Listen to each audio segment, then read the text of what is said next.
a dynamite lightweight bout is coming up. Arguably a title eliminator, Beneil Dariush versus Islam Makhachev.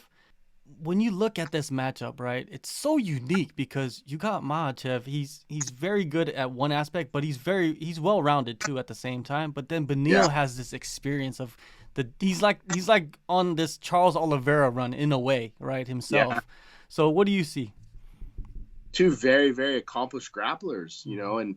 and what I like about Islam is that you're starting to see him really use his striking blended into his wrestling, and that's important because everybody's so afraid of the takedown with him. So by showing a little bit of feint level change and getting guys' hands to drop, it's only going to make your striking even better. And that's where you're going to see a lot of the power come in for him, like being a southpaw, drop levels and throw that left overhand is going to get guys' hands to drop, and you're starting to see that more and more with him.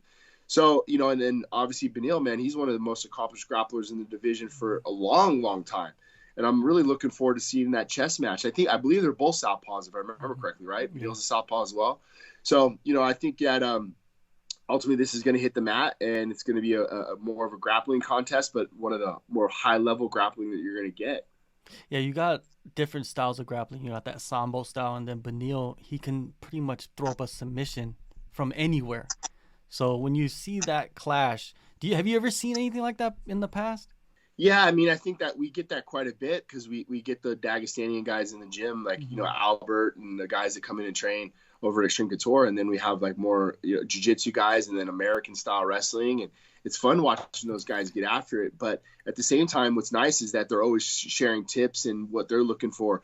The problem I think that you might see is if somebody feels more comfortable playing off of their back, and then all of a sudden the Dagestanian guys have a really really good knack of cooking the clock and cooking the time and beating you up all the while. And next thing you know, it's like, oh, you're in round 2 or round 3 and you're down and you got to get a finish now, because you've been laying there the whole time. Whether you're actively trying to stand up or you're looking for submissions off your back, most judges are thinking you're losing. Could we just see a submission in that fight, do you think?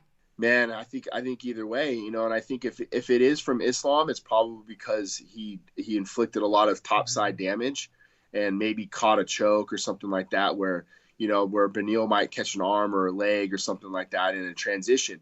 And I think that those are the things too that Beneil is really good at is transitional submissions. Who might jump on something, like a head inside, a head outside single leg, and he's on your neck or something along those lines, where he's pretty tricky in those regards as well. So yeah, I think you can see that either way. Thank you guys for watching the video to the end. Make sure you guys subscribe, hit the like button and the notification bell so you don't miss any of the content that we're putting out. We got a lot of things in the works, so please stay tuned.